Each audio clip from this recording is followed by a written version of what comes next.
Welcome back to the Zero Lab podcast. I'm your host, Tom Hellkamp, here with my co-hosts, Austin Swain and Max Johnson. How's it going, guys? Doing all right, Tom.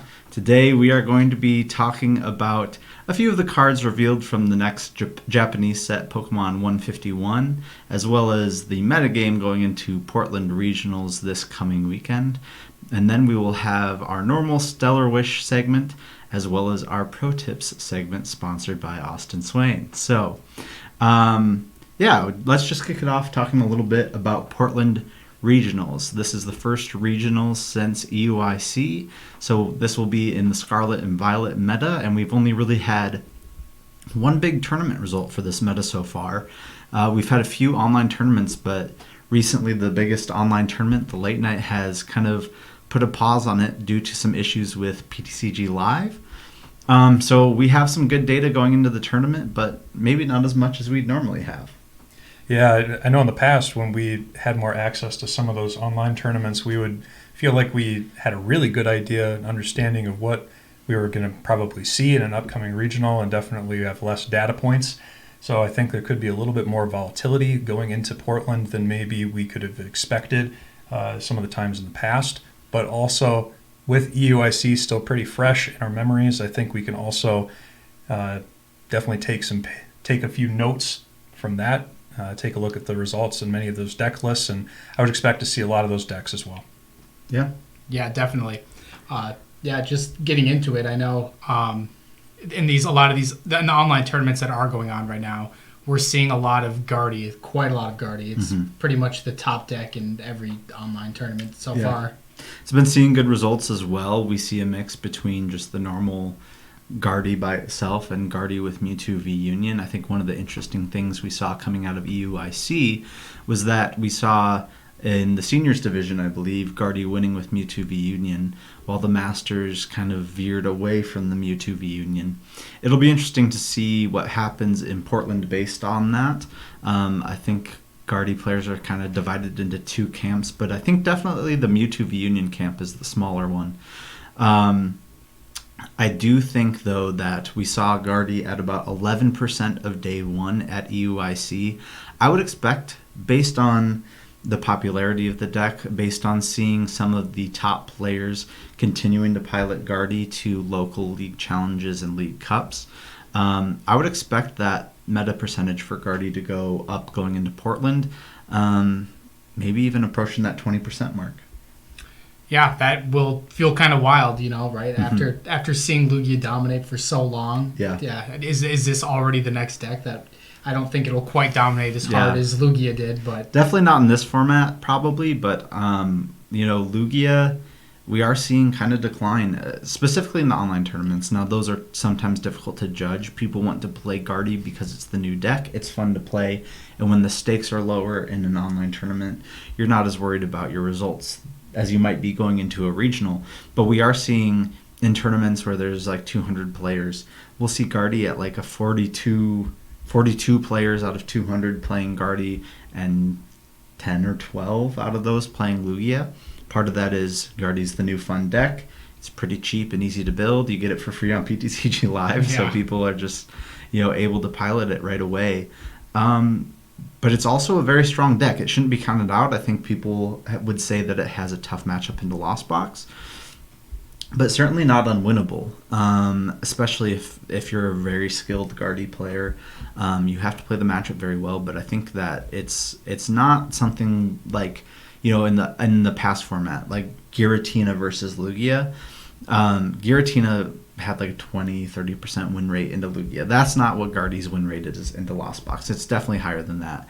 I don't know exactly what I would put it at. I haven't put enough thought into that, but I think it's approaching 50-50, but probably favored to Lost Box, but it's not horrible. Sure. Let me pose a question to you guys. The top placing Guardy list from Portland, will it have the Champions Festival or will it not? It will not have the Champions Festival. You say it will not. It will not. Austin? I tend to agree. I would say it's probably not going to have Champions Festival. Now that said, I also necessarily wouldn't be too surprised seeing it, but I think that more than likely we will not see a Champions Festival if if there's a top 8 Guardy list?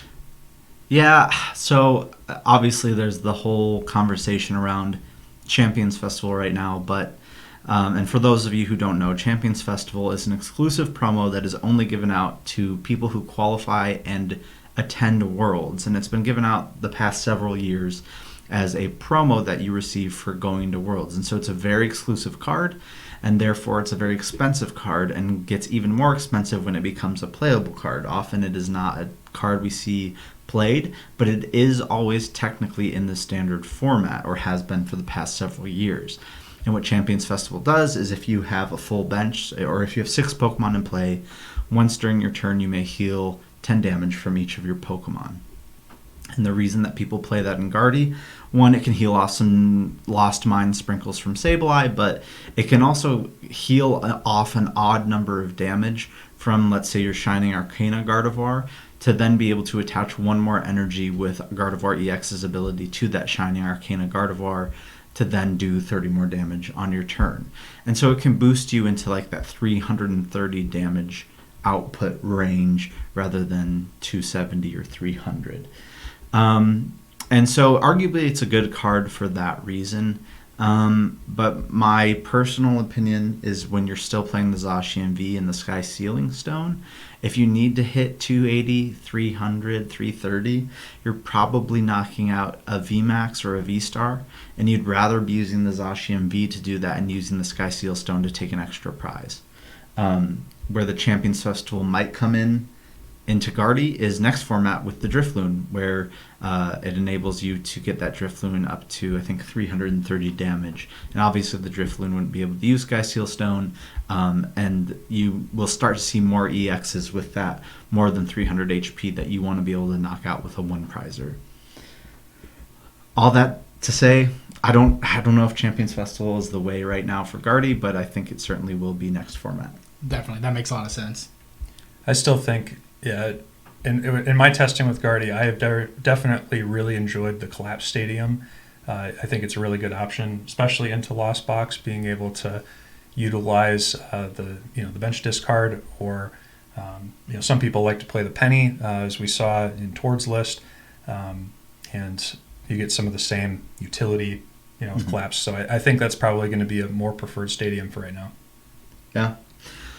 So that's where Guardy sits. I think one of the other interesting things going into the weekend is, where does Lugia sit? Lugia was 2 of the top 8 decks in EOIC, but without playing its own Duraludon or Urshifu VMAX, Single Strike Urshifu VMAX, it just takes an automatic loss to Alex Szymanski's list that won EOIC. So I do think that we'll see a majority of Lugias play something like Duraludon or Single Strike Urshifu, but we have also seen that a lot of the decks online in online tournaments still are just kind of playing the straight Lugia, Tyranitar, Stonejourner list, and foregoing the Duraludons and the Single Strike Urshifu VMAXs. And I wonder if that's something that we'll see going into Portland, because Duraludon was a factor last format. You had the Yveltal, the Amazing Rare Yveltal, to take a one-shot on that. But then beyond that, you couldn't knock out 2 Duraludon VMAXs. And so you kind of got to the point where the minute your opponent put 2 Duraludons into play, you would probably lost as Lugia. However, we still saw Lugias not really playing Path to the Peak or other counters to Duraludon. They just were kind of like, I'm going to try to outrace them, and if I fail to, then I'll just take the L to it. And I think we could see something similar in Portland still. I gotta say, I think that if you're a Lugia player going to Portland and you're not playing the Didon or the Urshifu, I think you're making a mistake. I can't foresee any list that aren't playing one of those two doing well. Yeah, I just think the Duraludon itself is so good into the mirror. It forces your opponent to have set up the Duraludon already, right? So let's say turn 1 going first, you're able to get the Duraludon out. Turn 2, you have the double Archeops, retreat, attack with Duraludon. If your opponent didn't get a Duraludon V out their first turn, or they prized a piece or something, that puts you so far ahead in the mirror, going first or second, depending on on the matchup and the cards your opponent chose to include in Lugia. But not only that, I know you as a Gudra player can see that the single strike Urshifu VMAX is a big problem for Gudra, and the Duraludon too is a big problem for Gudra. So it has its uses into other matchups, along with making sure that you just don't take an automatic loss to a Duraludon. So what percentage of the meta do you predict that we'll see of Lugia at Portland? Well, it's hard to say. I think we saw 20% of it at UIC. I predicted we get up to 20% with Guardy. And I think we could see Lugia drop down more towards the 15%, maybe a little lower, but somewhere around 15 is probably a safe guess. What about you, Austin? What do you think? Yeah, I was actually going to say the same thing. I think probably 15% would be my guess. I could see it still being a little closer to 20, maybe at like the 17 or 18% range, but I would be a little surprised. Actually, I'd be quite surprised if it was higher than that. Sure. What about you? Yeah, I think that a lot of people, it's just by now they're very comfortable on Lugia. You know, they were playing it pre-rotation, they're playing it post-rotation. Anyone who didn't switch to Guardy or Lost Box, and so I think it's still going to be a comfort pick for a lot of people. So yeah, I feel like we'll see maybe a little more. I would say maybe somewhere between the 15 and like 18%. Yeah. I think another factor could be Mew. Now, the one thing we saw last format, Mew feels like it's kind of in the same place as it was last format, that is this format. And it's kind of still at that same meta percentage, around 12, 13, 14%. I don't think we really see a lot of movement from Mew. I don't think we see it go up. I don't think we see it go down. I think it kind of stays in that spot. Yeah, and I think I know a really popular choice for Mew last format was a lot of people were playing with the Aerodactyl. I know you yourself played it to Fort Wayne. And I guess I don't really think that's a very popular thing to be playing anymore. It doesn't really help quite as much. No, it certainly doesn't. I think that before, Lugia was so powerful and so consistent in the prior format that you kind of had to lock it out of the game with the Aerodactyl. Now I think Judge does a lot more against Lugia than it did last format. It can put Lugia in a really weird spot. They don't have as easy of a way to search for the Luminion to get out of that. They still can play the Pumpkaboo. They play some of their own stadiums, so they have more path outs technically in their deck, but I think their deck is less consistent than it was, and so a Judge hurts them a lot more than it did in the prior format. And they lose Oranguru, so they don't have that additional card draw. So I think the Judge Path combo from Mew is enough now to kind of get that leg up in the Lugia matchup without having to play the Aerodactyl. Sure. I think for Mew, the one big hurdle to overcome is, the EUIC winning list was playing double Drapion. I think a lot of lists are playing Drapions right now. Yeah. So I think it just depends on is how many lists are going to continue playing that double Drapion. I know the top Gudra list at USC, Aiden's list, I think 5th. He was playing double Drapion. Yeah. So, I think that's the one thing that feels kind of bad from you right now is just like the amount of Drapion we're seeing. It feels like we're seeing more Drapion this format than we saw last format. Yeah. I'm curious what you think, Austin. We also saw Alolan Vulpix V-Star do well as a counter to a lot of these heavily ability-based decks.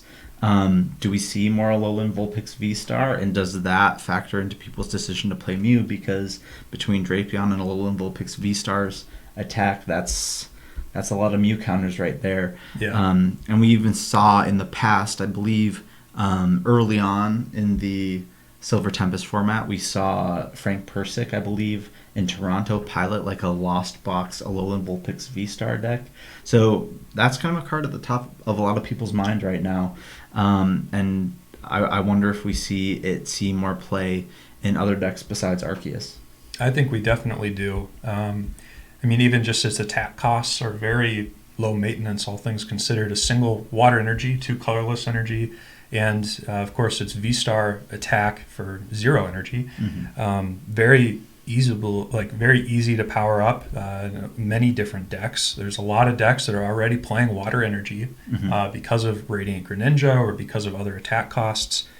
So I think that if I had to guess, I would definitely expect to be playing at least one Alolan Vulpix on day one, and maybe even one or two in day two if you make it to day two. I think it's going to be a much more popular card moving forward because it has a lot of answers to a lot of decks right now, and I think people are going to be trying to cash in on that. Yeah, and I would be surprised to see the EUIC winning list, like the Arc, Didon, Vulpix, be anything less than 8 or 9% of the day one meta. I think we saw in EUIC the top 6 decks, Giratina was towards the bottom at about 8 or 9%. I see that completely falling off and probably being replaced by Arc, Didon. Yeah, I would agree. What other decks have we not talked about? We haven't talked about Goodra yet. How do you feel like Goodra stacks up in this meta? It had a pretty good showing at UIC. It had the best day 2 conversion rate.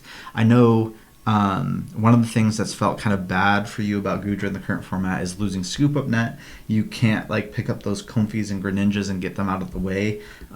So you can't take prizes off of your board for decks like Lost Box. How do you feel your Goodra is still performing in the face of that? Sure. So I think going into EUIC, I think Goodra was an excellent meta call for sure. I think it was a deck that wasn't on a lot of people's radars, and I think it had a really good matchup into most of the decks playing there. I think now it has a slightly worse matchup into some decks, like such as Lugia. Like more Lugia decks are gonna lean towards that single strike Urshifu or single strike Duraludon. So that before I think you had a pretty favorable Lugia matchup, but now I would say it's pretty unfavored. Yeah, the lack of Scoop Up Net and Ordinary Rod has definitely made the Sablezard matchup feel, I think, a lot worse for Goodra. I think you have to be much more mindful of how many Comfies you put into play. A lot of times, though, like you just don't have a choice. You have to like get Comfies down to get even something going. Yeah. I still feel pretty good about it overall, and I know something that you came up with was the idea to put the Alolan Vulpix in the Goodra list, which is something that I've been playing to a lot of locals lately, and it's felt pretty good. He's leaking. I'm leaking. Hopefully, no one watches this before. Yeah, it's been kind of interesting. It's made the Guardy matchup feel like going from kind of unfavored. I never thought it was a terrible matchup for Goodra, but it definitely felt unfavored, and I think it feels a lot better now. And into Mew, like you can do some crazy things. You can take a Mew VMAX with a Drapion, and then you can take a Mew VMAX with an Alolan Vulpix V-Star's attack. And that feels pretty strong. And something else that I've found is pretty nice in the Goodra is the Leafy Camo Poncho, just because of how many lists right now are running Rope and Boss. And I think that's the play that Goodra wants to see the least is the Rope Boss. So I think playing a Poncho along with some V-Guards can really limit that play for your opponent to give yourself a fighting chance. Yeah, and we could see more decks playing that Rope as well, like Guardy to counter Alolan Vulpix. Lugia might need to switch out because of the Mawile and that sort of thing. So we could see even more lists than we're playing Rope at UIC be playing Rope at Portland. Yeah, definitely. I think overall, Goodra is a decent pick for Portland. It's just I think it's a little worse than it was for UIC. Other than that, I think Miraidon was the other top 8 list that we saw in UIC. Austin, what do you think of Miraidon going into Portland? I think Miraidon, one, it doesn't beat Guardy. I don't think very easily at all. I think it has obviously a lot of potential. when everything goes right, the deck can definitely be taking prize cards very, very early, and even 2 prizes fairly quickly as well on a turn 2 play with that Raikou. I'm not sure if I see it having a lot of legs to continue to be making it really deep into tournaments. I see a lot of people playing with it on ladder, and I think it's definitely a fun deck for sure. I think that right now it doesn't quite have enough going for it, as strange as it is to say. I mean, it feels like it does have so much going for it, and yet I'm just not sure. I think too many of the attackers that they rely on they give up too many prize cards too easily. That's how it feels to me. Yeah, they don't really have any one prize attackers. You could have the Pachirisu from Scarlet and Violet, but that's not really enough. Now, one thing that the top 8 list didn't play, which I actually think is pretty essential to the deck doing well is I think the Magnezone V-Star is very good. Now it has to evolve, but the ability to do 90-90 with that V-Star power after bringing up like a Manaphy with the basic V's attack, KOing the Manaphy, and then going into the 90-90 V-Star power, that's really strong against Lost Box if you can pull it off. But that's the caveat, if you can pull it off. And the deck doesn't really have a lot of draw outside of research. Pray that you hit your electric generators, and then pray you hit 2 energy off the electric generator. You have maybe Radiant Greninja to draw a couple more cards, but And fleet-footed, of course. But fleet-footed, you know, the top 8 list, I think that's why you saw them playing like the Cram-O-Matics. Sometimes you just need like that additional card, and Cram-O-Matic could get you there if you hit heads. And so even that wasn't like a reliable way to do it. So, you know, I don't think we'd really see Miraidon go up in meta share. It really wasn't even on the board for EOIC in terms of meta share. And I don't really see that changing. Yeah, and I think, you know, a card that we mentioned earlier that we thought could maybe see some additional play was that Vulpix V-Star. And Miraidon definitely does not want to see the Vulpix V-Star. It has almost no way to deal with it. Yep. It can only attack, I think, with the Regieleki V, and that maxes out at 100, and obviously can be boosted by the Eleki V maxes, but you're certainly not one-shotting the Alolan Vulpix. Yeah. no, even yeah. even if you conceivably had all 4 Yeah. VMAXs in play, you're still not one-shotting. Now, one interesting thing happening this weekend, which I don't think has gotten a lot of chatter yet, but we do have a new card releasing this weekend. It won't be legal for Portland, but the Ampharos EX does actually come out this Friday. I did not realize it was already Yeah. coming out. So it won't be legal for Portland, but I think that's a card that if we want to see electric types do well, I think that is probably the card they need. They need a powerful stage 2 with a lot of HP that's not going to get knocked out, that has a good evolution line, and Ampharos happens to have a great evolution line in Flaffy. Yes. Will that be enough? I don't know. And obviously this doesn't pertain to Portland at all because it won't be legal for Portland, but that'll be something interesting to watch for Milwaukee.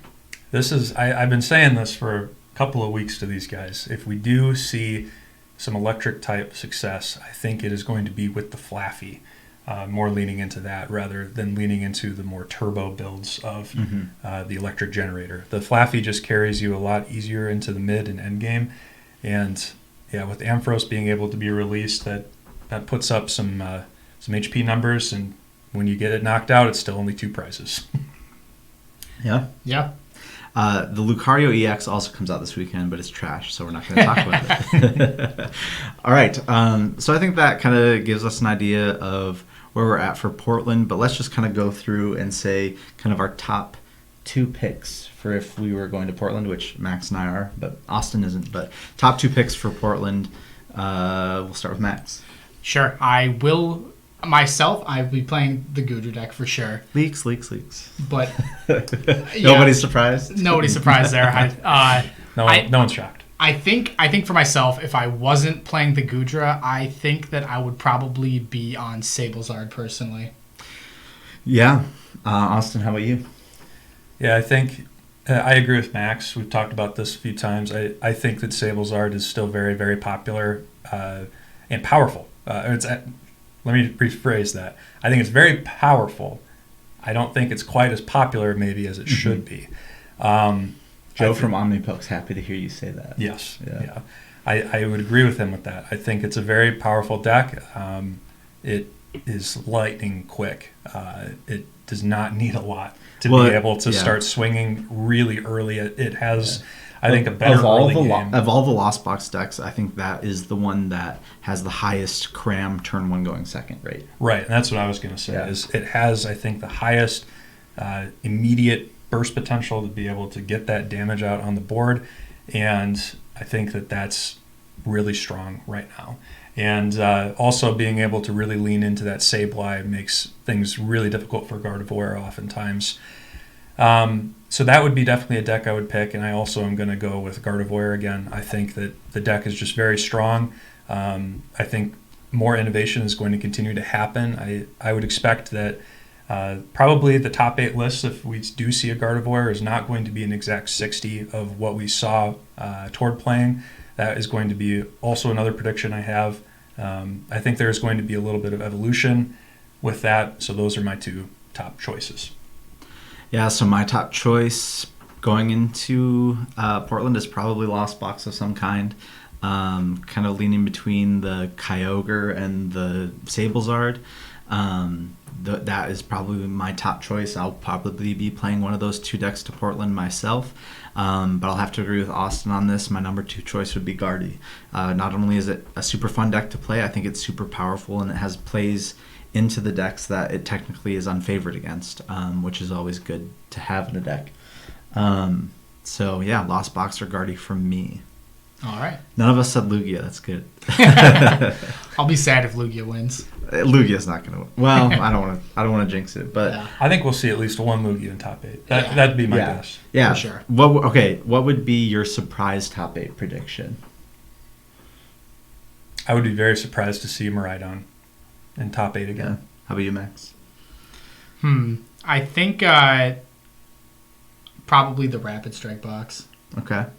I'm going to say Arctina. Yeah. I could see that. It's an interesting deck. I think it's probably better than Lost Tina. Yeah. I still don't know that I love it, but I could see that sneaking its way in. Yeah.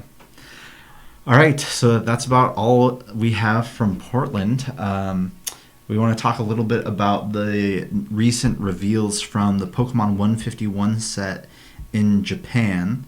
So the Pokemon 151 set, I believe, releases in June. I think so. And it, as titled, is the original 151 Pokemon. Interestingly, at least in the Japanese set, in order of number. So they're not ordered by type like sets normally are. So that's kind of interesting. I like that. But we have a few reveals here. We have the Venusaur, Charizard, and Blastoise EXs revealed, as well as a few more cards. So we'll just go through those quickly and get your guys' thoughts. Yeah. So starting with Venusaur EX here, Stage 2 obviously, 340 HP. Oh, 340. Weak to fire. Ability, Soothing Bloom. Once during your turn, if this Pokemon is in your active spot, you may heal 60 damage from one of your Pokemon. Okay. Now, this will never happen. But interestingly, I think you could use multiple Venusaurs in a turn if you switch them in and out of the active spot. So if you had a Venusaur EX in the active, you could heal 60 from one of your Pokemon, switch it with another Venusaur EX, heal another 60. So, Interesting. I think that's an interesting, maybe tank and heal sort of deck. It can be powered up. We in the next set we're getting, we'll see the Fortress EX, Sure. which can power up Grass Energy Pokemon. So we had talked a little bit about that. What can tank and heal after you give up all those prizes and start Ionoing your opponent? Maybe Venusaur EX. Doubtful, but possible. All right, so Venusaur does 150 damage, and your opponent's active Pokemon is now poisoned and confused. So, an interesting attack. You're two-shotting everything, I guess. Yeah, I don't really see it seeing too much play personally. I think that the ability, if it's only healing 60, it needed to be not have to be from the active, or if it had to be in the active, it needed to heal more than 60. Yeah. I think both those things, only healing 60 and having to be in the active, makes it a lot less powerful than it could have been. Mm-hmm. Next, we have the Charizard EX for 330 HP for 1 fire, Resolute Wings, 60 plus. If this Pokemon has any damage counters on it, this attack does 100 more damage. So 160 for 1 energy. It's pretty good. You're one-shotting basically any 1 prizer, two-shotting any 2 prizers. Interesting attack. That's You'll very interesting. you'll probably have damage on you if you Magma Basin, right? But then the other attack is for 4 fire energy, Detonating Vortex, 330 damage, discard 3 energy from this Pokemon. So you For can 4 energy? 4 energy, discard 3, but you one-shot anything.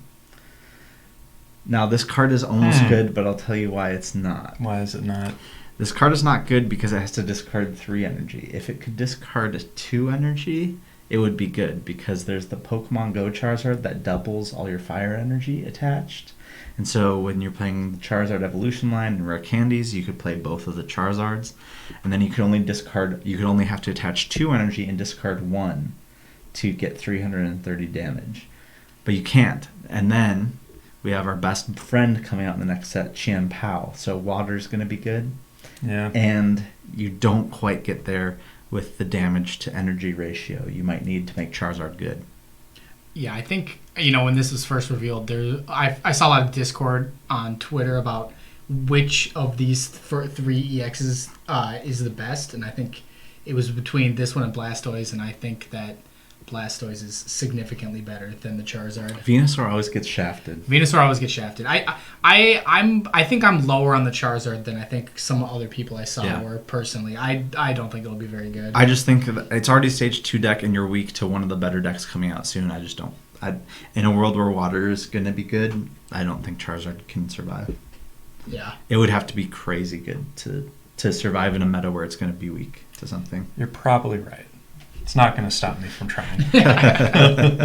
All right, so Blastoise EX, 330 HP, stage 2, ability Solid Shell. This Pokemon takes 30 less damage from attacks. And then Twin Cannons, 140 times. Discard up to 2 basic water energy cards from your hand. This attack does 140 damage for each card discarded in this way. So for 2 water energy attached to Blastoise, discard up to 2 water energy from hand, and you can do 280 damage. So its attack cost on the card itself is pretty efficient, 2 energy, but then you have to have 2 energy in hand to discard, but then you're knocking out any stage 1 basic EX or V and V-Star. Yeah. You take 30 less damage from attacks. That's pretty good. You have things like Irida with Rare Candy to help set up Blastoise, that kind of stuff. You have Superior Energy Retrieval to get the energy cards in hand. You have Baxcalibur to attach extra water energies, or you have Qian Pao to just get the water energies into your hand to use the attack with Blastoise. So there's a lot of different things you can do with the deck, and water has a lot of support right now. I just want to say first off, I think this card is cracked. I think it's so good. I don't know, maybe I'm too high on it, but I think it's really strong. I think right away, like, it fits really well into Qian Pao. Mm-hmm. You're already playing Irida, you're already playing a way to find water energies, and you're already playing a couple rare candies. So I don't think it's terribly difficult to slot in even just a 101 line of this Pokemon into Qian Pao. It has effective 360 HP if you're one-shotting it, 390 HP if you're two-shotting it. It hits really good numbers, numbers. I think overall it is really strong. I think it's an amazing card, honestly. Yeah, I think it's really good. I think one of the first things that I get concerned about seeing it is there's a good amount of electric support right now. And then Lost Box decks are already playing the Raikou V, which can pretty easily one-shot it. Those are the few things that worry me. And then I do think it would have to be a separate deck from Qian Pao. Just like preliminary lists of Qian Pao look so tight, already playing the Baxcaliburs and the Qian Paos and the other attackers. So I'm not sure, although you're already playing the rare candies, like it could slot in potentially, but you'd have to make some pretty significant cuts to do so. But it is a cool card. 280 is a great number to hit. Having that additional HP, I think what a lot of decks sometimes need is a card that can just tank a hit, right? And Qian Pao doesn't really have that. Qian Pao has 220 HP. It's probably going to get one shot, depending on what deck you're playing against. And then all of its single prize attackers, they're going to get one shot as well. So it's kind of like Miraidon having the Ampharos EX fairly soon. Just to have something that you know is going to like almost for sure be able to tank a hit and not get one shot is huge. Yeah, definitely. I think also I think we could maybe see this card in a Cheryl style deck. You play with the Baxcalibur and you can just Cheryl it every turn if you're not getting one shot. Yeah, that could be cool. Just off the top of my head, just like if you're not playing Qian Pao to find the water energies, maybe you could play it with something. Is the Eldegoss still in format that finds water? I don't think so. Okay. No, it rotated. I love that card though. Yeah, it was a cool card. Yeah. Anyway, I'm pretty high on the Blastoise. I think it'll be good. Yeah. Then we have a few trainer cards. We have Snatch Arm. Look at your opponent's hand. Choose a Pokemon you find there and put it at the bottom of your opponent's deck. Oh my gosh.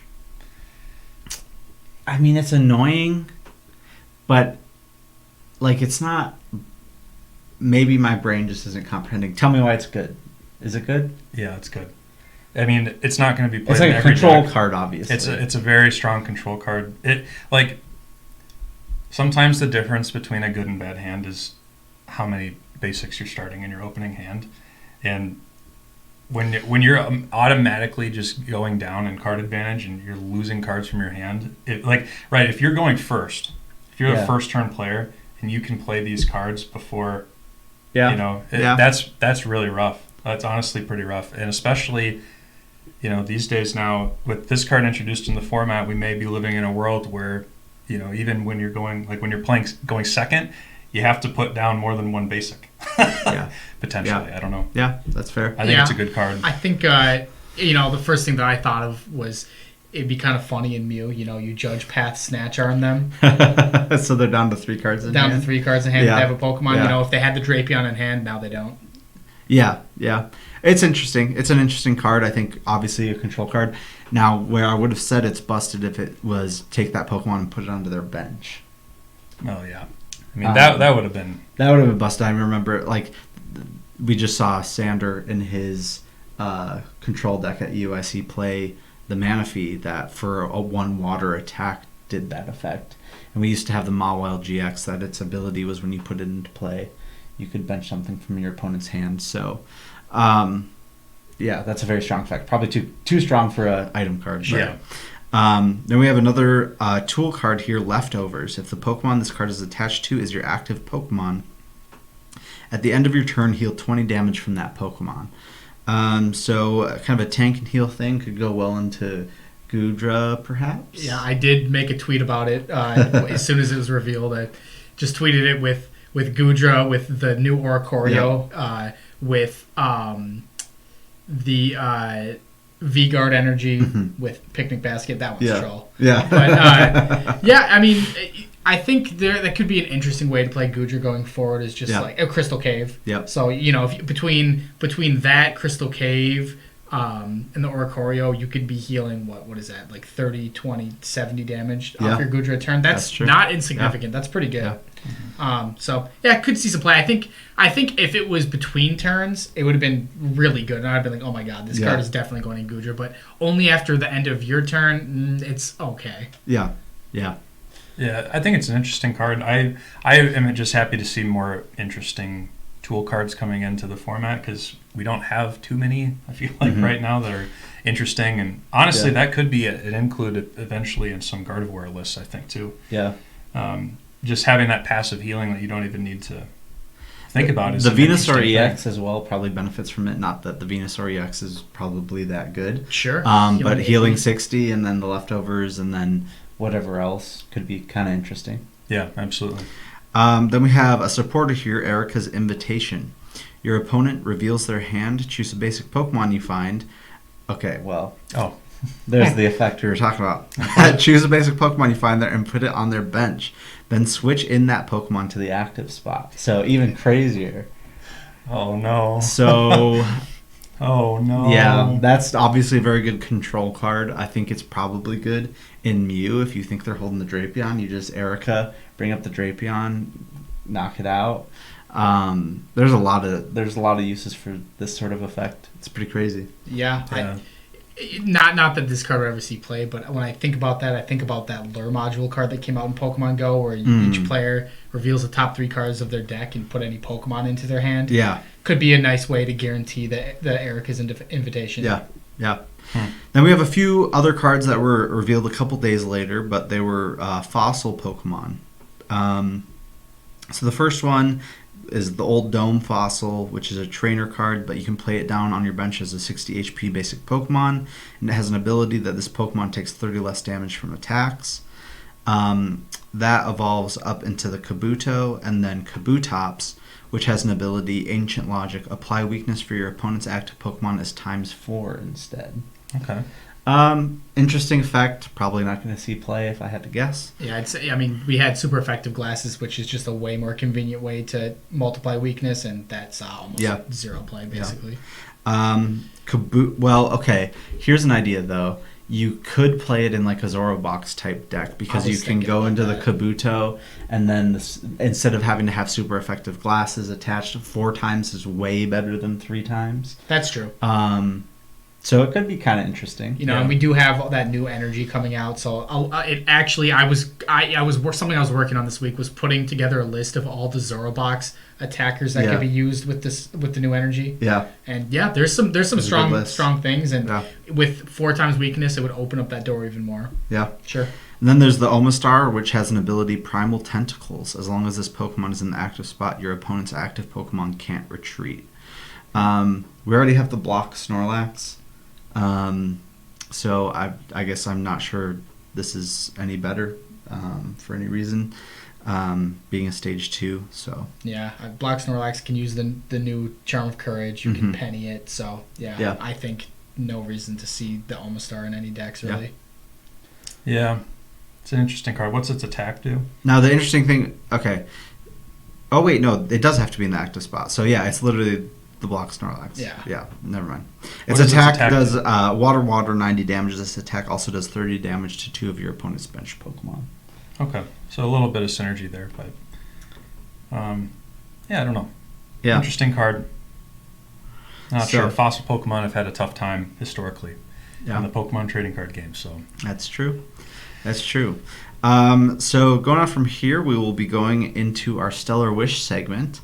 That's where we wish for we talk about a card that is in the standard format that will never be good, but we wish it was. Sure. I'll start it off, and I have this week the Rampardos from Astral Radiance. Speaking of fossil Pokemon never being good.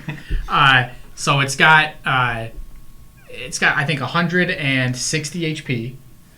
For 1 fighting, it does 60 damage. For 2 fighting, it does 240 damage. However, the attack can only be used if your opponent has at least 4 cards in their hand.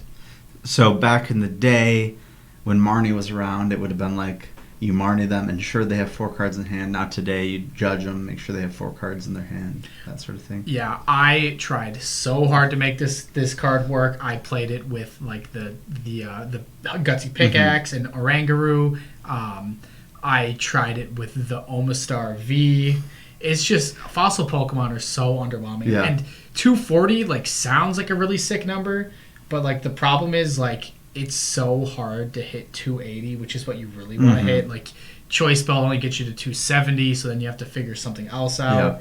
Yeah. It's just the pieces just aren't quite there, and Fossil just doesn't have enough support to make it worth.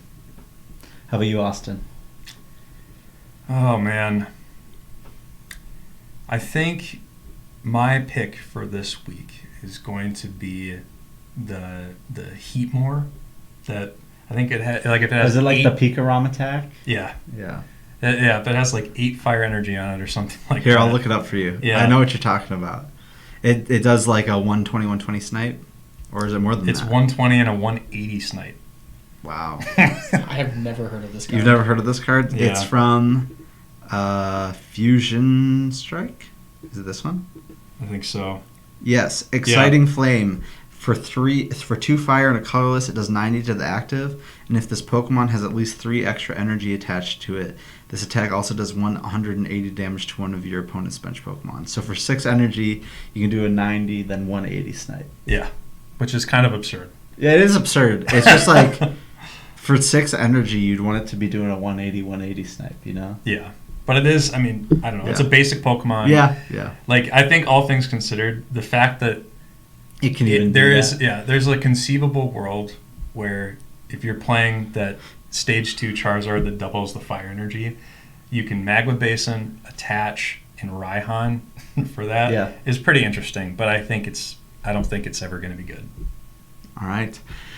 I don't have a Stellar Wish for this week. In fact, I would like to recant a Stellar Wish that I made a few weeks ago when I said that Cherrim, I wish it was good, but it never will be.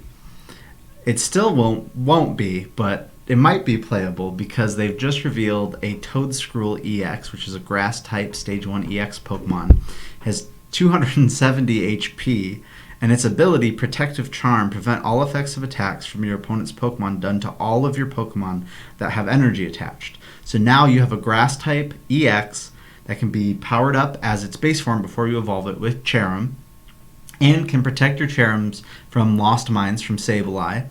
And it actually has a good attack for grass, colony rush. It does 80 plus. This attack does 40 more damage for each of your bench Pokemon with grass energy attached. So it can do 280 damage essentially for 2 grass energy.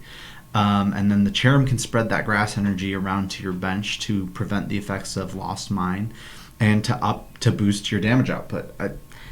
I don't know how good of a deck that can be, but like it breathes new life into Cherrim, which was a dead card forever. So a man can dream. Yeah, It's pretty interesting. this has to be the best grass card we've gotten in a long time. It actually is. It really is. Like this was the first grass card I think that's been revealed in a while where I'm like, that is actually moderately playable. And we still have things like Gardenia's Vigor.